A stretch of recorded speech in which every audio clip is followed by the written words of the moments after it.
Hello दोस्तों, welcome to my channel. सबसे पहले आप सभी को मेरी तरफ से हैप्पी न्यू ईयर। होप आपका जो 2023 ईयर है वो अच्छा गया होगा। काफ़ी मार्केट से लर्निंग मिली होगी। पर्सनली मेरी बात करूं तो मेरा जो 2023 ईयर है वो बेस्ट ट्रेडिंग ईयर रहा है। Not in terms of profitability, लेकिन उससे भी बढ़कर कुछ चीज़ है, वो है मार्केट की अंडरस्टैंडिंग, एक मार्केट की समझ कि मार्केट में हमें कहाँ पे ट्रेड लेना है, किस दिन हमें ट्रेड लेना है, किस दिन ट्रेड नहीं लेना है। ये सब जो 2023 ईयर में सीखा है वो प्रॉफिट से भी बढ़कर है। ठीक है, सबसे पहले अगर आपको मार्केट में एक करियर परस्यू करना है तो सबसे पहले एक चीज इंपॉर्टेंट चीज है वो नोट डाउन कर लो कि जो मार्केट है, जो ट्रेडिंग का करियर है वो एक बिजनेस की तरह है। इसका जो है, इसका कंसेप्ट जो है मैं आपको अलग से एक वीडियो में बताऊंगा, वो आप वीडियो जरूर देख लेना। देखो, सबसे पहले बात कर लेते हैं कि मैं ये वीडियो क्यों बना रहा हूँ। देखो, मैं ये वीडियो बना रहा हूँ कि मार्केट में 2023 ईयर में बहुत सारी गलतियां की है, बहुत सारी लर्निंग मिली है, लेकिन जो 5 मेजर मिस्टेक है जिसके वजह से मैं प्रॉफिटेबल ट्रेडर नहीं बन पाया, वो आज हम डिस्कस करेंगे। ठीक है, देखो, मार्केट में दो तरह के लोग एंटर करते हैं। सबसे पहले जो फर्स्ट कैटेगरी वाले लोग रहते हैं उसके बारे में बात करेंगे। वो क्या करते हैं, वो मार्केट में एंटर करते हैं सोशल मीडिया इन्फ्लुएंस से। ठीक है, मैं भी उसी कैटेगरी से हूँ, लेकिन हम फर्स्ट जो कैटेगरी वाले लोग हैं उनकी बात करेंगे। ठीक है, वो क्या करते हैं, मार्केट में एंटर करते हैं।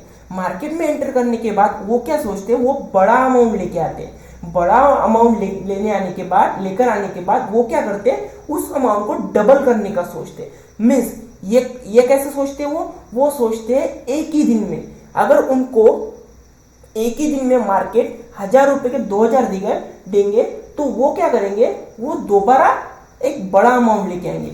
वैसे ही मार्केट में इनकी एक चालू रहती है, एक कंडीशन चालू रहती है। वो क्या करते हैं, बड़ा अमाउंट लेके आते हैं और बड़ा अमाउंट बड़ा करने के लिए वो क्या कर लेते हैं, वो भी अमाउंट लूज कर देते हैं। उसके बाद वो क्या करते हैं, और अमाउंट लेके आते हैं, और अमाउंट लेकर आने के बाद वो क्या करते हैं, और अमाउंट लूज कर देते हैं। ऐसे करके जब वो फाइनेंशियली एग्जॉस्ट हो जाते, वो क्या करते हैं, वो मार्केट को गिव अप कर देते। मार्केट को गिव अप करने के बाद वो क्या बोलते हैं कि ट्रेडिंग एक गैम्बलिंग है, इसमें पैसा नहीं बन सकता।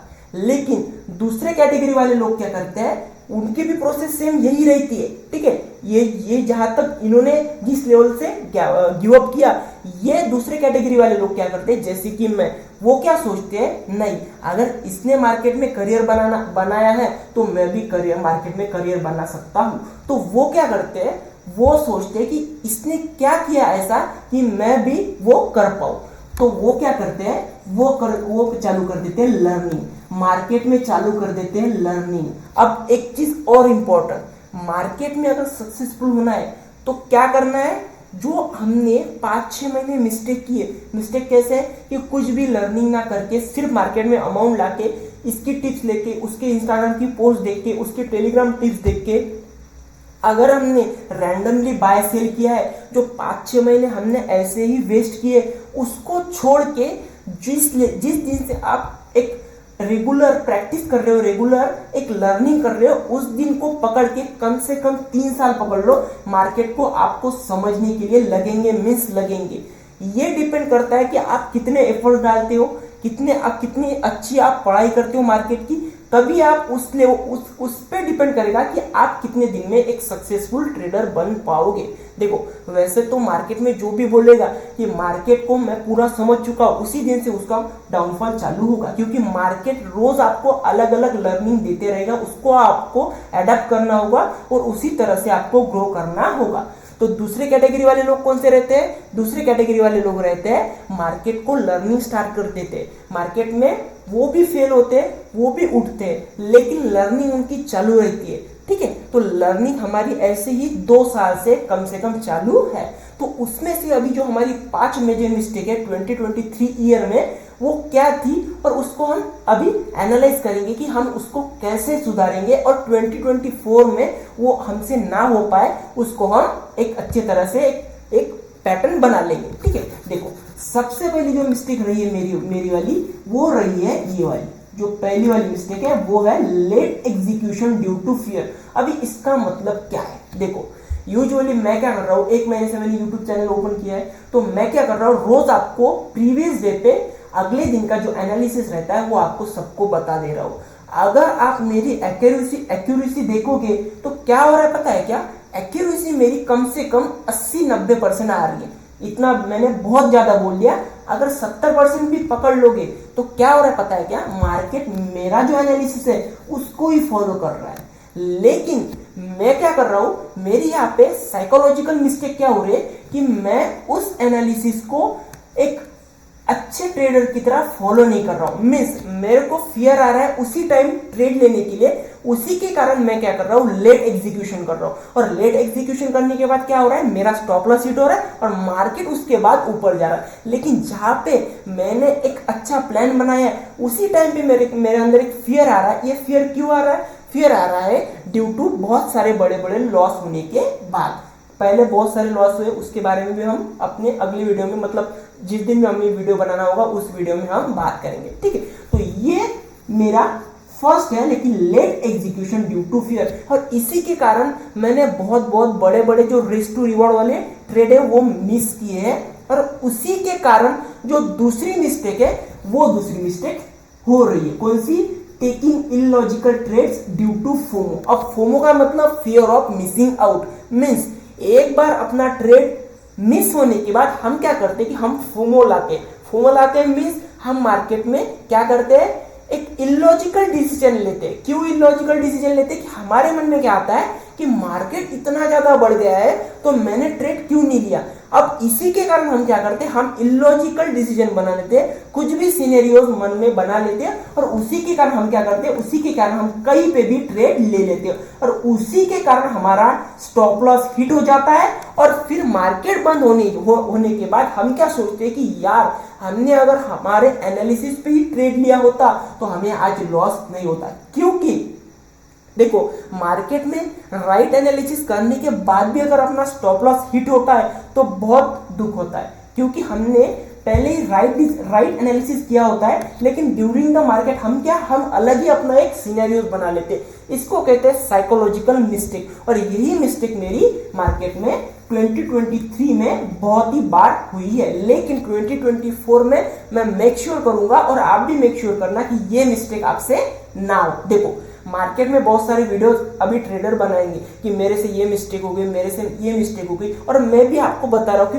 मेरे से ये मिस्टेक हो गई। लेकिन आपको मेरी मिस्टेक से सीखना तो है, लेकिन आपके ट्रेडिंग जर्नल में आपको कौन सी ऐसी मिस्टेक दिख रही है कि आपसे बहुत ही बार हो रही है और उसी के वजह से आप प्रॉफिटेबल ट्रेडर नहीं बन पा रहे हो, तो वो एनालाइज करो और उसी के हिसाब से 2024 का ट्रेडिंग ईयर प्लान करो। ना कि यही सोच के कि यही मिस्टेक हो रही होंगी और आप यही फॉलो करेंगे। ये तो फॉलो करना ही आपको, क्योंकि ये जो मिस्टेक है ये सब ट्रेडर करते हो, इससे सब उभरते हैं। तो आपको भी यही मिस्टेक को एनालिसिस करना है और आपकी जो मिस्टेक हो रही है उसको भी एनालिसिस करना है और उसके बाद आपको 2024 का ईयर जो है वो प्लान करना है अच्छे से, ठीक है। अब तीसरी जो मिस्टेक आती है not taking a good risk to reward. अब इसका मतलब क्या है, देखो अब हमने क्या किया, गलती से अगर किसी दिन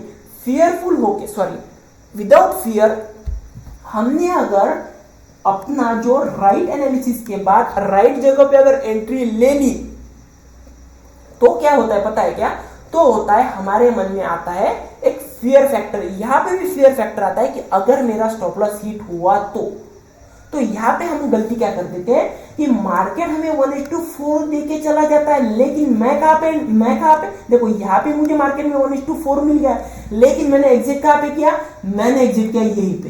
क्यों एग्जिट किया, क्योंकि मुझे 1:1 मिल गया और इसी में मैं खुश हो जाता हूँ। देखो अगर आपको ऑप्शन बाइंग में प्रॉफिटेबल ट्रेडर बनना है तो आपको रिस्क मैनेजमेंट पे बहुत ही ज्यादा फोकस करना पड़ेगा, क्योंकि option buying is all about risk management, money management, ठीक है। और ऑप्शन सेलिंग जो रहती है वो प्रोबेबिलिटी के बारे में रहती है। तो आपको ऑप्शन बाइंग में पैसा प्रॉफिटेबल रहना होगा तो आपको रिस्क टू रिवॉर्ड फॉलो करना है, मीन्स फॉलो करना है, तभी आप एक अच्छे प्रॉफिट कमा पाओगे, ठीक है। तो मैं क्या करता हूं, मैंने क्या किया 2023 में, अगर मैंने गलती से भी ट्रेड लिया होगा ना अच्छी जगह पे, तो मैंने बहुत ही छोटा 1:2 या फिर 1:1 लेके ही मार्केट से निकल गए हो। देखो कितना भी बड़ा ट्रेडर हो उसकी एक्यूरेसी कितनी रहती है, उसकी एक्यूरेसी रहती है 60 to 70%। अगर हमने 60% भी पकड़ ली मीन्स 10 में से 6 ट्रेड भी हमारे अच्छे प्रॉफिट में चले गए और 4 ट्रेड में हमें लॉस हुआ। लेकिन 4 ट्रेड में हमने जितना लॉस होता है उतना ही लॉस लिया। लेकिन जो 6 ट्रेड है उसमें अगर 1:1 के नीचे भी लिया ना हमने तो भी हम प्रॉफिटेबल ट्रेडर नहीं बन पाएंगे, क्योंकि हमें 4 ट्रेड में जितना नुकसान हुआ है उससे बड़ा ही हमें 6 ट्रेड में अपना रिस्क टू रिवॉर्ड मैनेज करना है। मीन्स हमने 25 रुपए का स्टॉप लॉस हिट किया 4 दिन, ठीक है, तो 4 दिन 25 रुपए का स्टॉप लॉस हिट किया तो हमें हर एक ट्रेड में 1:1 के ऊपर मीन्स 1:2, 1:3, 1:4 ऐसा ही रिस्क टू रिवॉर्ड लेना है, तभी हम प्रॉफिटेबल ट्रेडर बन पाएंगे। ये चीज नोट डाउन कर लेना, ठीक है।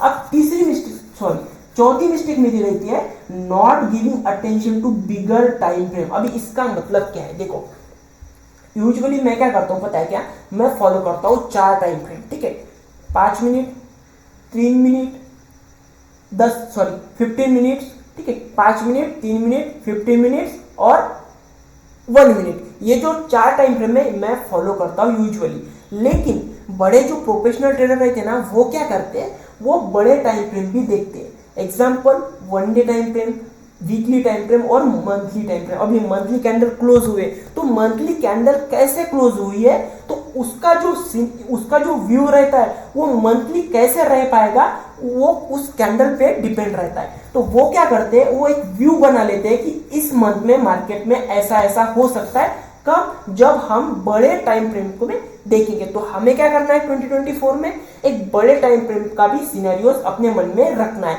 कि मार्केट डेली कैंडल मार्केट ने कैसे क्लोज किए, मार्केट ने वीकली कैंडल कैसे क्लोज किए और मार्केट में मंथली कैंडल कैसे क्लोज किए। अगर अभी देखा जाए तो मार्केट ने यहाँ पे देखो, अगर आपने देखा नहीं होगा तो मार्केट में क्या किया है, अभी अगर हम यहाँ पे मंथली कैंडल लगाएंगे तो मंथली कैंडल कैसी हो, देखो मंथली कैंडल यहाँ पे बहुत ही बुलिश कैंडल बनी है। तो इसका मतलब ये तो नहीं कि मार्केट बहुत ही बढ़ जाएगा, लेकिन हम एक प्रोबेबिलिटी लगा सकते हैं कि मार्केट ने एक रिट्रेसमेंट लेने के बाद एक अच्छी खासी ब्रेकआउट देने के बाद यहाँ पे एक बुलिश कैंडल फॉर्म की है। तो हम एक व्यू बना रहे कि मार्केट में अगर इस लेवल को तोड़ देता है तो मार्केट में एक शॉर्ट टाइम पीरियड के लिए एक बड़ी कैंडल बन सकती है। अगर देखा जाए तो हर एक साल में जनवरी में मार्केट में क्या करता है पता है क्या, बहुत ही वोलाटाइल रहता है। तो इस वाले मंथ में क्या हो सकता है, बहुत ही वोलाटिलिटी रह सकती है और जो लास्ट का जो दिन रहते हैं मंथ के उस टाइम में मार्केट ऊपर जाने के बहुत ही ज्यादा चांसेस है ड्यू टू इलेक्शन। ये चीज बाद में की मार्केट एनालिसिस में आपको बता दूंगा, ठीक है। तो अभी हमारा जो चौथा पॉइंट था कि not giving attention to bigger time frame, इसको हमें ध्यान में रखना है। 2024 में हमें बड़े टाइम फ्रेम को भी एक देखना है, ठीक है। अभी जो हमारी 5th और लास्ट मिस्टेक आती है वो है not giving attention to physical plus mental health. देखो मैंने आपको बहुत ही बार बताया और मार्केट में आपने सब जगह सुना होगा कि market is all about psychology, all about mindset. अभी इसका मतलब क्या है, अगर आप टेक्निकल एनालिसिस सीखने के बाद, टेक्निकल एनालिसिस ज़्यादा से ज़्यादा हम सीख जाते हैं 5-6 महीने की, एम पैटर्न क्या होता है, डब्ल्यू पैटर्न क्या होता है, इंडिकेटर क्या होता है, जो कि बिल्कुल काम नहीं आते, मैं आपको पहले बता दे रहा हूँ, लेकिन आपको सीखना पड़ेगा क्योंकि ये एक पार्ट है ट्रेडिंग जर्नी का, ठीक है। तो उसके बाद क्या होता है, टेक्निकल एनालिसिस सीखने के बाद आपका जो मेन जो आता है वो आता है साइकोलॉजी का लेवल। ये कब आता है, ये आता है आपका 2-3 साल बाद, जब आप मार्केट की एक अंडरस्टैंडिंग, मार्केट की पकड़ आपको आ जाती है कि आपको समझ में आता है कि मार्केट अब क्या करेगा, मार्केट में बायर्स आए हैं, मार्केट में सेलर आए, ये आपको 2-3 साल बाद एक अच्छे लेवल से समझ में आएगा। लेकिन उसके भी बाद आता है साइकोलॉजी। आपकी अगर साइकोलॉजी इंटैक्ट नहीं रहेगी तो आप बिल्कुल भी ट्रेड नहीं कर पाओगे। तो मैंने क्या किया मैंने गलती ये की कि मैंने फिजिकल हेल्थ और मेंटल हेल्थ पे ध्यान नहीं दिया। अब इसके लिए क्या कर सकते हैं हम, इसके लिए कर सकते हैं कि डेली एक्टिविटीज करनी है, फिजिकल एक्टिविटीज कम से कम आधा या 1 घंटा। और दूसरी चीज मेंटल स्टेबिलिटी के लिए भी फिजिकल एक्टिविटी इंपॉर्टेंट है। लेकिन मेरे हिसाब से अगर देखा जाए तो आप रीडिंग भी कर सकते हो और आप मेडिटेशन भी कर सकते हो, तो इसके आपको बहुत ही ज्यादा फायदे होंगे। देखो अगर आप डेली मेडिटेशन कर रहे हो, डेली फिजिकल एक्टिविटीज कर रहे हो, तो ऐसा सोच रहे हो कि अगर मैं यही करूंगा तो मुझे प्रॉफिटेबिलिटी मिल जाएगी, लेकिन नहीं। लेकिन इससे क्या होता है, इससे हमारी जो एग्जीक्यूशन लेवल रहता है वो बहुत ही शार्प हो जाता है। मैंने बहुत ही बार यहाँ पे एक ऑब्जर्व किया है कि जब जब मैं फिजिकल एक्टिविटीज करता हूँ तब तक मेरा जो ट्रेडिंग परफॉर्मेंस है वो बहुत ही बढ़िया रहता है। तो इसीलिए बोल रहा हूँ 2024 में अगर अच्छे लेवल से अच्छे तरह से आपको एग्जीक्यूशन करना है अपने ट्रेडिंग के करियर में, तो आपको फिजिकल प्लस मेंटल हेल्थ पे ध्यान देना होगा। तो ये रहा है अपने जो 5 मेजर मिस्टेक रही है 2023 में, जो कि हमने की है, तो हमें 2024 में करना नहीं है, ये चीज याद रखना। अब 2023 में हमने एनालिसिस तो कर लिया कि मार्केट में हमने ये मिस्टेक की है, तो एनालिसिस करने से कुछ नहीं होता, हमें इसको अप्लाई करना होगा अपने ट्रेडिंग करियर में। और उसके बाद एक ट्रेडिंग जर्नल, रोज ट्रेडिंग जर्नल बनाना पड़ेगा कि हम ये मिस्टेक कर रहे हैं या नहीं कर रहे, क्योंकि इसका जो अभी अप्लाई करने के बाद भी हमें पता चलेगा कि 1 महीने बाद पता चलेगा कि हमने ये फॉलो किया या नहीं किया। ठीक है, थैंक यू।